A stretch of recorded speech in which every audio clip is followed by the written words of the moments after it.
안녕하십니까, 김광수 소장입니다. 2016년 9월 첫 번째 동영상 촬영을 시작하겠습니다. 첫 번째 동영상 주제는 거품 위험이 높은 세계 경제입니다.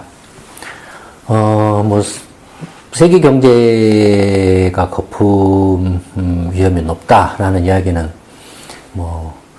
이미 여러 차례 말씀을 드렸죠. 그래서 새삼스러운 이야기는 아닌데, 다시 이제 올해 들어와서 중국발 이제 주가 거품 붕괴, 2차 붕괴를 계기로 또 논란이 이제 일었죠. 그리고 지난 아마 한 여름 때부터 다시 이제 거품 이야기들이 본격적으로 나오기 시작해서 그래서 이제 그걸 가지고 지금 이제 미국 그 와이오밍 주인가요? 그래서 이제 잭슨홀인가 뭔가 하는 데서 이 문제를 다시 한번 이제 조금 세계 이제 미국 FRB를 비롯한 이제 중앙은행 총재들이 모여가지고 이 문제를 좀 다시 한번 이야기를 해보자. 이런 정도까지 지금 와 있는 것 같아요.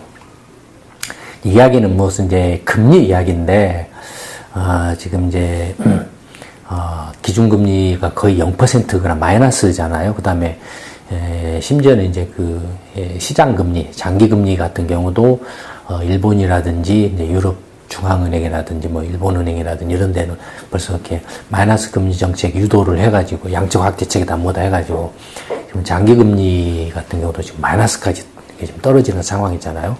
일본 국채는 한때 마이너스 0.3%까지 떨어졌죠.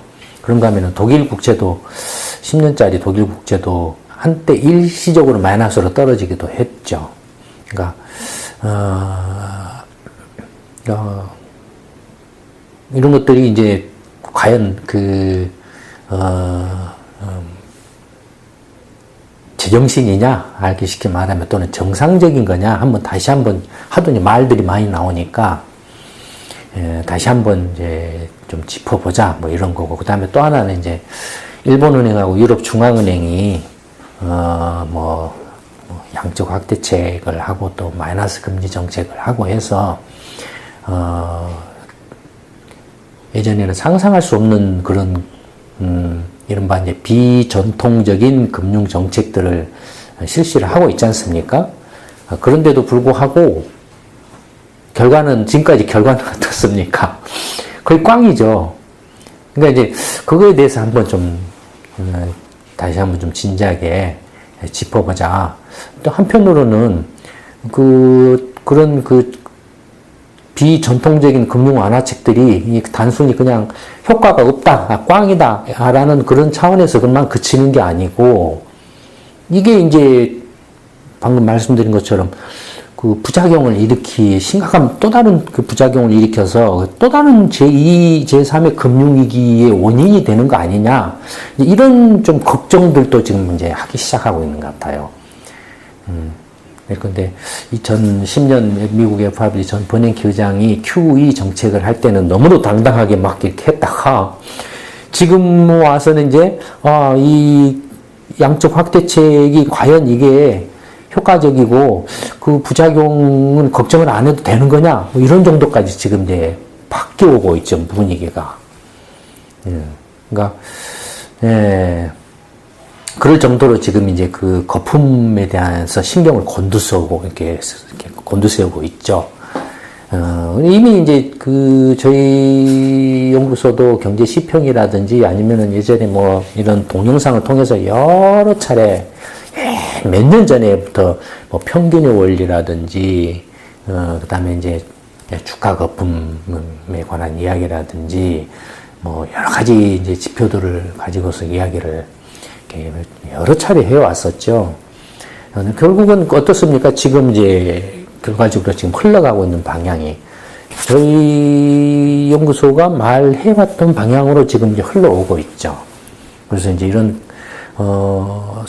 근거가 명확하지 않고 논리적으로나 또는 객관적으로나 또는 경험적으로 근거가 명확하지 않는 어떤 무리한 정책들을 남발하게 되면 그로 인해서 그것이 단순히 어떤 정책적인 효과가 이렇게 나타나지 않는다. 그래서 거의 무의미하다라는 데서 그치지 않고 그러한 정책 실패가 또 다른 금융위기를 초래하는 원인자가 된다라는 거죠.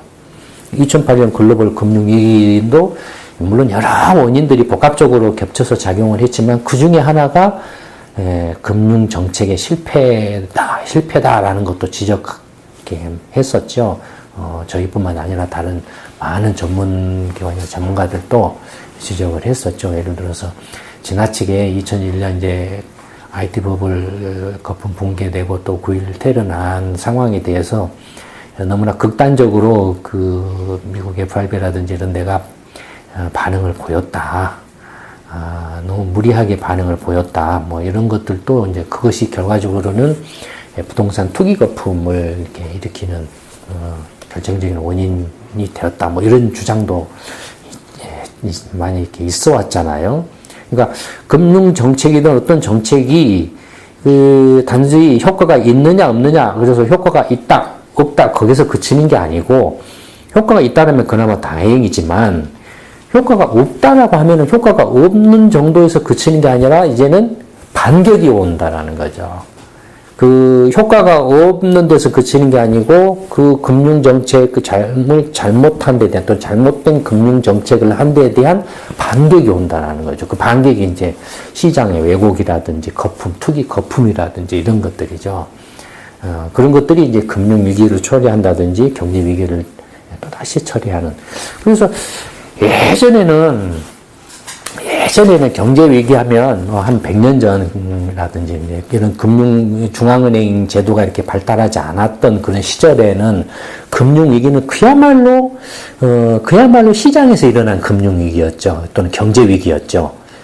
시장에서 투기의 어떤 그 남발이라든지 아니면 조장이라든지 조작이라든지 누가 막 휘저서 버린다든지 아니면 정책을 잘못하면 즉각 그것이 그 금융정책이 아닌 어떤 경제정책이나 재정정책을 잘못하면 그것이 즉각 그 시장을 뒤틀어 나가지고 위기가 발생하고 그랬다라는 거죠. 그런데 이게 이제 점점 시간이 올수록 그 경제위기나 금융위기의 원인이 시장의 어떤 그 참가자, 경제 주체들, 가게라든지 기업이라든지 뭐 나가서는 이제 정부라든지 이런 경제 주체들이 잘못된 행동을 해서 금융위기나 경제위기가 발생하는 것보다는 금융정책 당국들이 잘못된 금융정책을 해서 발생하는 금융위기나 경제위기가 더 이제 부각되고 있다. 더 커지고 있다라는 거죠. 시간이 올수록.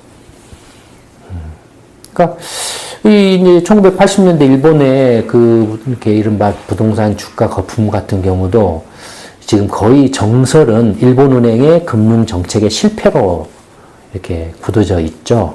그렇죠? 그런가 하면은 뭐 이렇게 한국의 외환위기라든지 동아시아의 이렇게 국제 그 외환위기 같은 경우도 정설은 우리 연구소가 말했던 것처럼 금융 정책의 실패죠. 그렇죠? 내외 금리 차를 이렇게 전혀 인식을 하지 못하고 금리를 고정시켜 놓는다든지 환율을 고정시켜 놓는다든지 하려면 두 개를 다 고정시켜 놓든지 안 하려면 둘 다 풀어 놓든지 하는데 하나는 고정시켜 하나는 풀어 놔 버리면 괴리가 발생해 버려요. 그게 이제 그 동아시아 외환위기의 경우죠. 그러니까 이런 것처럼 또 이제 2008년 글로벌 금융위기 같은 경우도 명백한 아까 말씀드렸던 것처럼 금융정책의 실패가 굉장히 중요한 비중을 차지하고 있잖아요. 뭐 감독 규제라든지 감독의 실패라든지 금리정책의 실패라든지 그 다음에 금융기관의 어떤 그 이른바 이제 M1, M2 통화관리 정책의 실패라든지 M3라든지 뭐 이런 것까지도 이제 봐야 된다 뭐 이런 식으로 그러니까 금융 정책을 해서 그것이 단순히 어떤 경기 부양 효과가 있느냐 없느냐 그래서 없다라면은 그냥 거기서 그치는 게 아니고 이제는 그 잘못된 금융 정책으로 인해서 시장이나 경제가 뒤틀어지고 왜곡대가 자원 배분이 잘못돼가지고 뒤틀어져서 그로 인해서 또다시 새로운 위기가 이제 발생한다. 아마 시간이 가면 갈수록 이런 이제 정책 실패, 특히 금융 정책 실패에 의한 위기 발생 가능성이 굉장히 높아질 거라고 이렇게 저는 보고 있습니다. 아마 그렇게 될 거예요. 그래서 이제 그런 차원에서 계속 저희 연구소도 반복해서 계속 주의를 환기시키고 있죠. 저희 연구소가 이제 그 시평에서도 이렇게 최근에 이렇게 다뤘죠. 예, 그 미국 이제 예를 들어서 그랬더니 제가닥 미국 FRB에서 반응이 와가지고 지금의 그 이런 양적 확대책을 통한 또 제로금리 정책을 통한 장단기 금리 조절이 이게 과연 이렇게 문제가 없느냐? 그래서 이제 말 나온 것들이 이제 여러분들 일반 분들이 잘 모르시겠지만 무슨 자연이자율이라든지 뭐 그런 이야기들이 뭐 나오고 있잖아요. 예전에도 말씀드렸지만, 그러니까 그런 이야기들이 다 지금 거품을 우려한 암암리의 거품을 지금 우려하고 산 이야기. 뭐 FRB 뭐 우장이나 이런 데가 지금 거품이어서 조금 위험할 것 같습니다. 말하면 어떻게 될 것 같습니까? 다 뒤집어져 버리죠. 그렇게 말은 대놓고는 못하죠. 우회적으로 이제 지금 이런 금리 정책이 과연 합당하냐, 뭐 2% 인플레 목표를 달성하기 위해서 어떤 이제 통화 정책을 이렇게 한다. 그건 뭡니까? 인플레 그 2% 그 인플레 목표를 달성하기 위해서 돈을 많이 찍어내가지고 뿌려준다. 아니면은 국채를 사재 낀다, 뭐 주식을 사재 낀다, 부동산을 사재 낀다, 뭐 이런 거잖아요, 지금. 그러니까 결국엔 이런 것들이 다 이제 금리로 이제 영향을 미치고, 금리가 움직이면은 자원 배분, 가격이니까, 금리는 모든 것에 가격에 영향을 미치는 기초 가격이죠, 금리는. 그러니까 가격, 그 시장의 가장 기본이 되고 기초가 되는 가격이 뒤틀려버리면은 다른 모든 가격도 뒤틀려버리죠. 예, 그러니까, 그런 점에서 이제 뭐라 할까요? 금융정책과 관련해서, 지금까지 금융정책과 관련해서 효과가 없어도 이렇게 효과가 없다니, 도대체 왜 효과가 없을까? 그건 이미 저희 연구소가 지난 2016 투자 강연에 마이너스 경제 시대에서 설명을 해드렸죠. 그거 꼭 한번 참고해 보시기 바랍니다. 그 다음에 왜 효과가 없을까를 넘어서서 이제 이게 부작용은 어떻게 대처를 할까? 지금 이제 만약에 금융정책 실패로 인해서 이 자원이나 가격이 왜곡돼 가지고 그로 인해서 또 다른 이제 경제 위기나 금융 위기가 발생한다라면 그때는 어떻게 할 거냐 이거예요.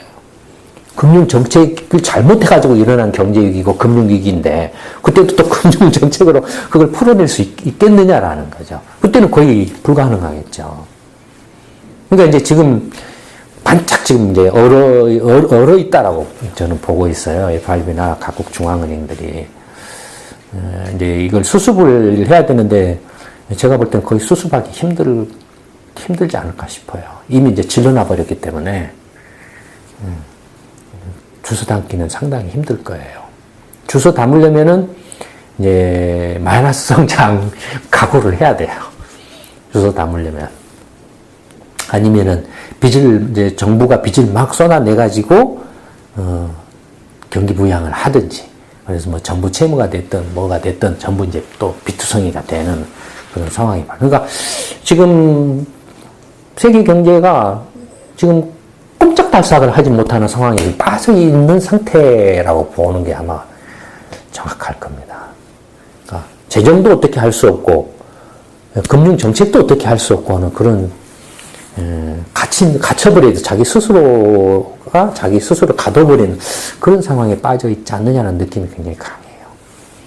예를 들어서 이제 지금 지난 경제 시평에서 설명한 걸 일부를 지금 이제 따와서 말씀을 드리는데 자세한 내용은 경제 시평을 한번 참고를 해보시면 확실하게 이해가 되실 겁니다. 여기서는 이제 간이 버전으로 말씀을 드리도록 하죠. 그걸로도 충분히 하니까요. 그래서 이제 예를 들어서 이제 미국이 세계 최대 경제잖아요. 미국에 거품이 있다라면 세계 경제 전체로 거품이 있는 거나 마찬가지죠. 예를 들어서 두 번째 경제 규모가 큰 중국은 어땠습니까? 이미 부동산 거품이 꺼졌죠. 2012년부터. 그래서 이제 중국이 문제다 막 이러고 하고 있잖아요. 최근에 다시 뜨고 있지만 이게 제정신으로 뜬 건 그게 아니거든요. 그 다음에 또 하나는 주가는 어땠습니까? 주가는 작년에 1차 박살나고 올 연초에 2차 박살나고 했잖아요. 주가. 그러니까 세계 2위의 경제 대국이 거품이 이렇게 꺼진 거예요. 중국이 그러면은 어떤 정책을 했냐라는 거죠. 중국도 경기 부양책 한다고 4조 위안 부양책에서 부동산 거품 뻥 터졌죠. 그러다가 그거 감당 못 해가지고 이제 꺼진 거 아니에요. 그래서 경제가 부실이 폭증을 해가지고 부실 정리를 해야 되는, 말아야 되는, 시끄럽잖아요. 정책, 실패 내지는 정책을 했는데 그것이 효과가 없는 데서 그치는 게 아니고 어마어마한 부작용을 낳는다 이거예요. 그런가 하면은 이제 부동산 거품이 뻥 꺼지니까 중국 인민은행이 어떻게 했습니까? 막 또 돈을 풀고 위안화도 이제 막 약세로 몰아가려고 막 했잖아요. 금리도 막 내리고 계속. 중국 인민은행 금리가 한 2분의 1 절반 이하로 툭 떨어져 버렸죠. 지금 2011년, 12년 요 무렵에 비하면 그때는 6%, 7% 했던 건데 지금은 지금 얼마죠? 2%인가 3%인가 그 정도밖에 안 되니까. 어마어마하게 떨어져 버렸죠. 그러니까 그런 것들이 이제 주가 거품을 내고 또는 규제 완화, 후광통에다 뭐다 이런 것들, 그러니까 뭔가 좀 이렇게 제대로 된 어떤 규제 완화가 아니고 어떤 정치적인 어떤 슬로건이라든가 보여주기식의 시진핑 주석이 이렇게 해라라고 말하면은 거기에 따라서 그냥 어떤 제대로 된 준비를 해가지고 하는 게 아니고 그냥 목표 달성. 이런 식으로 이렇게 한다. 그러다 보니까 어떤 문제가 생겨서 펑 터진다라는 거죠. 거기 문제가 터지면 거기에 대해서 어떻게 대처해야 될지도 모르고 우왕좌왕해버린다라는 거죠. 그러니까 이렇게 세계 1, 2, 2위 경제대국, 이제 3위 일본하고, 그 다음에, 물론 이제 유럽 연합 전체로 치면은 이제 두 번째로 크죠. 근데 어쨌든 그런 쪽, 일본이나 유럽 연합이나 이렇게 유로권이나 경제가 지금 굉장히 이렇게 바닥권에 있잖아요. 그러니까 조금 바닥권에 있는데 주가만 뛰고 있고 부동산 가격만 뛰고 있어요. 유럽 연합이나 물론 집값이 이제 유럽 연합도 지금 나라에 따라서 부동산 가격이 지금 프랑스나 이탈리아나 이런 데는 막 떨어지고 있죠. 지금 경기가 워낙 안 좋으니까. 그런데 이제 조그만한 나라 코딱지만한 나라 이런 데는 금리를 조금만 손대면은 몇 사람이 가서 매체 사버리고 집값이 펑 튀어버리니까 그 다음에 난민들 받아들인다고 하니까 그런 조그마한 나라가 난민들을 몇천 명, 만 명 이렇게 받아들이면 집이 당장이 모자라잖아요. 그러니까 그런 경우는 이런 데는 빼야 돼요. 이런 데 보고 집값이 올라가는 데는 이런 거 하는 것은 이렇게 헛발질하는 거예요.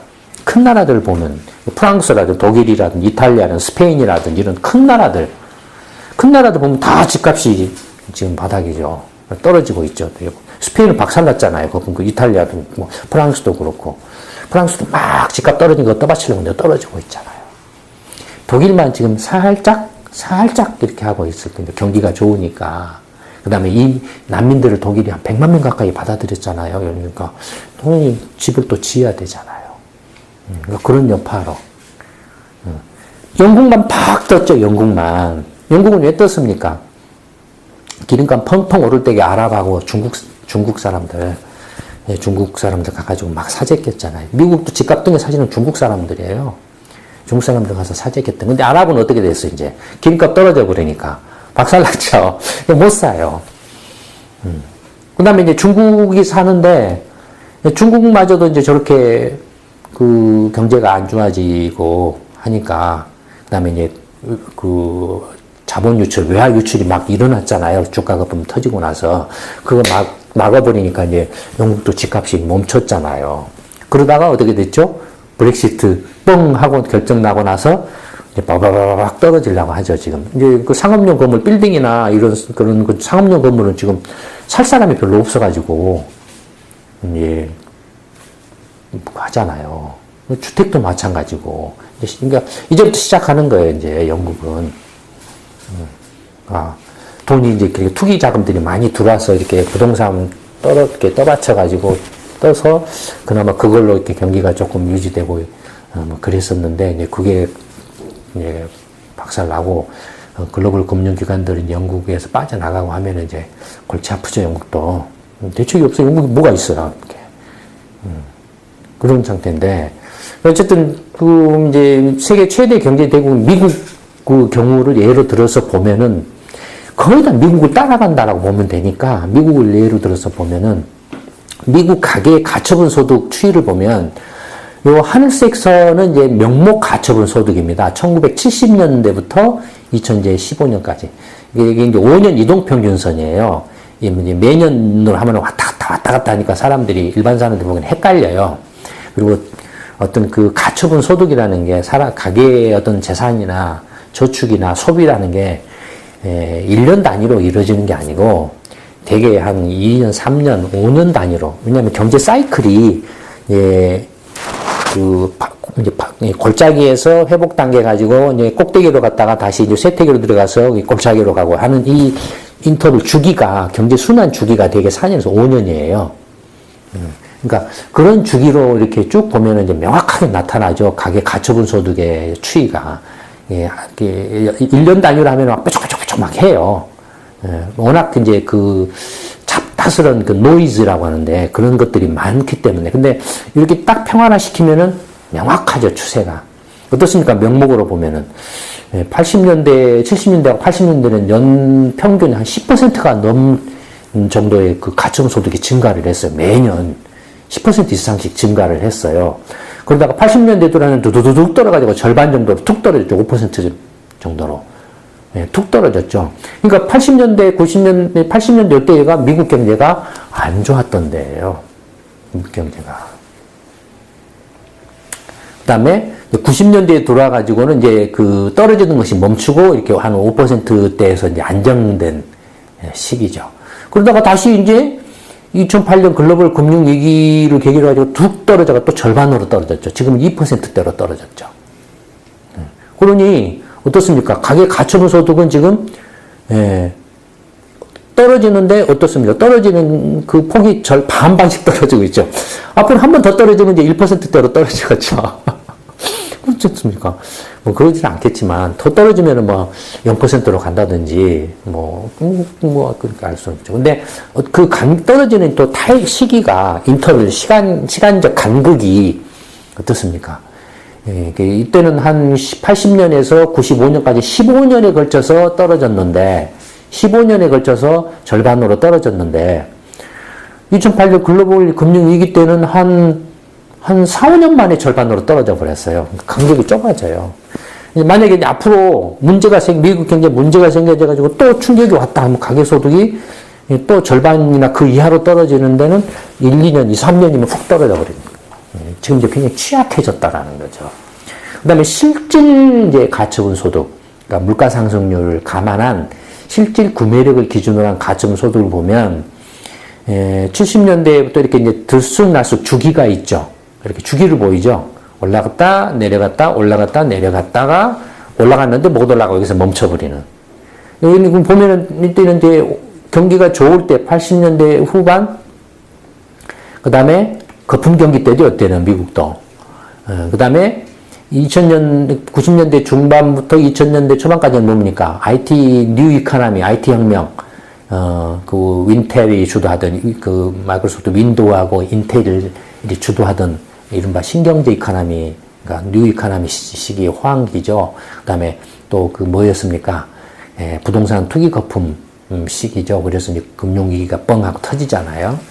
어쨌든 실질 가처분 소득으로 보면 이게 쭉 단위가 한 15년 단위, 그 다음에 95년에서 2005년이 15년, 2010년 요 무렵까지, 그러니까 한 15년 단위로 이렇게 올라가고 내려가고 올라가고 내려갔는데 여기서 다시 올라간 게 아니라 주르륵 떨어져가지고, 올라온 게, 고작 올라온 게 지금 예전에 4%를 넘던 수준, 호황 시절에, 완전 고용 시절이죠, 이때가.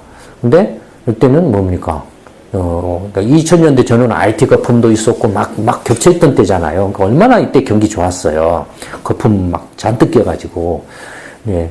지금도 거의 완전 고용 상태고, 예, 거품이 상당히 끼어있다. 지금 이 동영상 주제가 거품이 많이 끼어있다라는 걸 말하는 거잖아요. 근데 가처분 소득은 이것밖에 안 돼요, 지금. 가게가 돈 드리는 버는 그 소득의 증가율은 이것밖에 안 돼요. 근데 이제 미국 가계 순자산 비율, 가계가 가지고 있는 주식이라든지 채권이라든지 이런 금융자산이죠. 회사채라든지 은행 예금이라든지 뭐 보험이라든지 이런 다 금융자산이죠. 그다음에 부동산 같은 거 이런 뭡니까 실물자산이죠. 그러니까 이런 그 자산, 순자산이라는 뭐냐면은 가계가 가지고 있는 총 자산에서 총 부채를 뺀 걸 말해요. 그게 순자산이에요. 그러니까 기업으로 치면 자본에 해당하죠. 기업에 자산이 있고 부채 있고 자본이 있잖아요. 자산에서 부채를 뺀 게 순자산, 즉 자본이죠. 그거예요. 가계의 순자산 비율을 보면 1970년부터 최근까지를 보면은 70년대 그 초반에도 한번 뛰었고 이때도 거품이 있었어요. 그 다음에 또 한번 뛴 때가 언제냐면은 70년대 후반에 한번 또 뛰었어요. 지금 이때에 비하면은 이게 워낙 여기 이 규모가 워낙 커가지고 얘들이 눌려 있어서 그렇지 사실은 이때 투기가 있었어요. 투기가. 그 다음에 또 80년대 후반에도 펑 뛰었잖아요. 블랙 먼데이다 뭐다 막 말도 많았잖아요. 미국의 상업용 부동산도 말 막 펑 뛰었고. 그러니까 이때도 상당히 거품이 있었어요, 사실은. 근데 이제 이때하고는 비교할 수 없을 정도의 어마어마한 거품이 이렇게 두 차례 있었죠. 2000년에 전율한 IT 거품하고 그 다음에 2005, 6, 7년에 이른바 글로벌 금융위기 거품. 두 차례가 있었죠. 근데 금융위기가 딱 터져가지고 그 난 후에 이렇게 푹 거품이 다 꺼졌어요. 미국 거품이 꺼진 것 같아요. 가계 순자산들이 확 쪼그라들었으니까 부동산 가지고 있는 값이 폭락했다든지 주식 가지고 있는 폭락했다든지 했지 않겠습니까? 그래서 확 쪼그라들었는데 이게 다시 바바바바박 순자산이 늘어가지고 어떻게 됐습니까? 지금은 사상 최고 수준까지 높아져 있죠. 거의 지금 2008년 금융위기 수준 살짝 넘어가 있죠, 지금. 이런 정도까지 늘어나 있어요. 그니, 분명히 이때도 꺼졌잖아요. 확 꺼졌잖아요. IT 버블 때도. 그 다음에 2008년 때도 확 꺼졌잖아요. 이때는 누가 봐도 이건 확 꺼질 가능성이, 누가 봐도.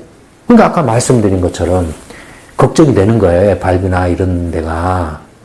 그래서 이제 만약 하나라도 그 거품이 꺼지는 상황이 벌어지면 어떻게 할 거냐. 거기에 대해서는 지금 어떻게든 지금, 사전에 좀 그 대비를 좀 해야 되는데, 아무리 한다고 해도 뾰족한 방법이 없어요. 방법이 없어요. 그런다고 금리를 올리고 싶죠. 금리 올린다 떠들고 있잖아요. 그게 언제부터 얘기했습니까? 지금 상황으로는 금리 올릴 타이밍은 아니라고 봐요. 근데 금리를 올린다고 갑자기 막 떠들고 있잖아요. 지금 FRB가. 우리 경제 지표 때문에. 우리 경제 지표 나가고 나서 확 또 커졌잖아, 이야기가. 그러니까 이렇다. 그러니까 가처분 소득은 이렇게 쪼그라들었는데, 순자산은 이렇게 확 늘어나 있죠. 가게가 지금 이 백을 믿고 지금 소비를 하고 있다, 이거예요. 내 주식 값이 많이 올랐어. 내 집값이 다시 많이 회복됐어. 나 부자야. 나 여행 가야 돼. 나 비싼 신빙 차 하나 뽑아야 돼. 나 뭐 좀 이렇게 골프 뭐 사야 돼. 나 뭐 이렇게 좀 해야 돼. 이런 식으로 한다 이거예요. 그러다가 이게 확 가버리면은 어떻게 됩니까? 이제 2008년 때하고는 비교할 수 없는 또 충격이 온다 이거예요. 그러면 이 순자산이 이렇게 지금 두 번에 걸쳐서 이렇게 확 늘었다가 꺼졌고, 이제 세 번째 이렇게 지금 급증을 했는데, 이 급증한 그 원인을 찾아보기 위해서 크게 금융자산하고 비금융자산으로 나눠보면, 비금융자산은 대부분 부동산입니다. 확연히 다르죠? 이 전체 미 가계의 이 순자산, 그러니까 가처분 소득 대비 비율입니다. 몇 배냐면은, 가처분 소득을 100으로 하면 순자산이 그 2007, 8년 글로벌 금융위기 때는 650이었다 이거예요. 6배 반 정도 됐다 이거예요. 지금은 한 6배 반 지금도. 이런 상태예요. 그러니까 순자산 대비로 하면 이렇게 된다 이거죠. 그러면 금융자산이 어떻게 되냐? 금융자산이 이제 가처분 소득을 100으로 했을 때 금융자산은 어떻습니까 지금? 더 심하죠 지금. 금융자산은 대부분이 주식하고 채권입니다. 주식입니다 대부분이. 주식이에요. 그러니까 요 주식 금융자산을 보면은 2008년도보다 더 심하죠. 근데 2008년에 황건인 건 뭡니까? 부동산을 보면은 비금융자산을 보면은 다른 때도 있었지만 이렇게 70년대 후반, 80년대 후반 부동산이 이렇게 이때도 거품이 있었어요. 있었지만 이때는 어땠습니까? 완전히 부동산 거품이죠. 그러니까 두 개가 동시 겹쳤죠. 2008년 금융위기는. 그러니까 1타 2피를 당하는 때죠. 이때는 완전히 2000년 그 IT 뽑을 때는 그냥 1타 1피였어요. 이때는 1타 2피였기 때문에 와장창 가버린 거예요. 근데 지금은 어떻습니까? 부동산은 별 볼 일 없어요. 뭡니까, 지금? 주가 거품이죠. 그러니까 이건 뭘 말하니까, 사람들이. 부동산이 이미 학습을 해가지고, 두드러 맞아가지고, 안 한다, 이거예요. 그 다음에 금융기관, 은행들도 신용 막 함부로 이제 못 한다, 이거예요. 확 잰다, 이거예요. 혼나가지고, 못 한다, 이거예요. 그래도 부동산이 지금 금융 완화로 인해가지고, 요때를 빼면은 역대 최고 수준까지 다 올라와 있죠. 자산 규모가, 이 가처분 소득 대비로 보면. 이것도 그러니까 지금 빵빵하다 이거예요, 부동산도. 요때, 요건 완전히 거품이었고. 근데 주식 같은 경우는 어떻습니까? 요건 이제 좀 진짜 심각하죠. 주식은. 그럼 주식은 왜 뛰었습니까? 경기가 좋아가지고 뛰었다라고 하면은 가게가 월급을 많이 받아가지고 가처분 소득이 확 늘어나야 되는데, 안 그러잖아요. 이건 뭡니까? 완전히 거품이죠. 뭐 때문에 생긴 거품? FRB의 금융 완화책, 제로금리 정책, 뭐 이런 것들 또 뭐 일본은행, 유럽 중앙은행들의 그냥 마이너스 금리 정책이나 막 질러대는 QQ이다 뭐다 하는 그런 금융 완화책 이런 것들 때문에 지금 그러니까 유럽이 오르면은 그냥 덩달아서 미국 주가도 오르고 일본 주가 오르면 미국 주가도 오르고 금리를 내리면은 내린다고 오르고 금리를 올리면은 올린다고 경기가 좋아지니까 올리는 거야라고 또 올리고 오르고 이런 식이다 이거예요. 그렇게 하고 지금 이렇게 올라와 있어요 지금. 예, 그러니까 이게 지금 거품입니다. 누가 봐도 명백해요 이것은 부정을 할 수가 없어요. 이 지금 상당히 위험한 상태예요 지금. 근데 그럼 가면은 주가가 이렇게 펑 뛴 원인 배경이 뭐냐 하셔서 미국 기업 이익 증가율을 한번 70년부터 이렇게 나타내 보면 5년 이동평균선인데 경기가 좋았을 때 거품이 좋았을 때 이렇게 건설업이라는 이렇게 붕 뛰고 그 다음에 80년대도 한번 좀 이렇게 좀 늘어났잖아요 증가율이. 그 다음에 90년대에 그 IT 거품 할 때도 뛰었잖아요. 그 다음에 2000년 이후 그 글로벌 금융위기 전에도 부동산 거품이 넘어돼가지고 뭐 확 뛰었잖아요. 그 뛴 규모로 보면 그 다음에 2012년, 13년 무렵에 뛰었다 이거예요. 이익이 늘어났어요. 늘어났는데 그 늘어난 규모가 어떻습니까? 과거에 이렇게 늘어난 것에 비하면 제일로 작죠. 증가율이. 제일로 낮잖아요. 경기 좋았을 때 다 거품이었던 어쨌든 간에 좋았을 때 비하면 제일로 낮았잖아요. 그 다음에 지금은 어떻습니까? 2015년, 14년은. 확 떨어져 있죠, 지금. 근데 앞에서 보신 것처럼 금융자산은 확 올라있다, 이겁니다. 미국의 기업 이익도 지금 이제 줄고. 그 다음에 매출액 증가율을 보면은 2001년부터 2015년, 16년까지 매출액 증가율을 보면 어떻습니까? 한참 거품 심했을 때도 연평균 한 10%였는데 2010년 반동으로 이제 이건 상대적인 거니까 했지만 지금은 어떻습니까? 마이너스로 떨어져 있어요. 미국 기업 SP500이면 미국 기업 거의 한 시가총액으로 치면 거의 다라고 심하게 말하면 다라고 봐도 이렇게 과언이 아닐 정도로 그런 이제 기업들이죠. 근데 SP500의 그 상장된 500개 기업의 매출액이 마이너스예요. 근데 주가가 이익도 이렇게 되고. 그 다음에 주당 수익률, EPS, earning per share, 한 주당 이익으로 보면은 70년대 굉장히 높았다가 이렇게 쭉 떨어졌다가 이렇게 거품대 축 뛰었다가 거품대도 그 2008년 글로벌 금융위기 때 뛴 게 이 정도예요. 근데 지금 2010년에 이렇게 팍 뛴 거예요. 팍 뛴 거예요. 그 다음에 이렇게 쭉 떨어지고 있어요. 그럼 이건 뭘 말합니까? 뭘 말합니까? 미국의 지금 이게 지금 앞뒤가 잘 안 맞아, 이게. 뭘 말합니까? 주당 수익, 한 주당 이익이, 이게, 더 높아졌기 때문에 주가가 오른 것 아니에요. 근데 이건 지금 떨어지고 있거든요. 떨어지고 있는데, 아까 보시면 이건 높아져 있거든요. 여기 높아진 것은, 이렇게 상대적으로, 뭐라 할까요?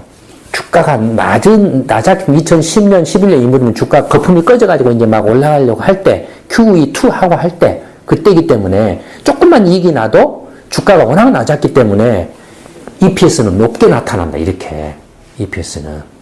그러니까 똑같은 EPS라도 요 거품 때 EPS하고 요때 EPS 내용이 근본적으로 다르다. 요때 EPS는 뭡니까? 주가가 굉장히 높고 이익이 많이 나도 이익이 이렇게 많이 나도 주가가 상대적으로 굉장히 높았기 때문에 주당 이익률이 이렇게 낮다 이거예요. 근데 요때는 이익이 굉장히 상대적으로 요때 비하면 굉장히 적은데도 불구하고 주가가 상대적으로 굉장히 낮았기 때문에 주당 이익률이 이렇게 높게 나타난다 이거예요. 그러니까 EPS만 딱 보고 하면은 EPS가 이때보다 더 높아. 그러니까 수익률이 높은 거야. 라고 이렇게 주가를 막 질러대면은 이런 모양이 나온다 이겁니다. 지금 이런 상황이에요.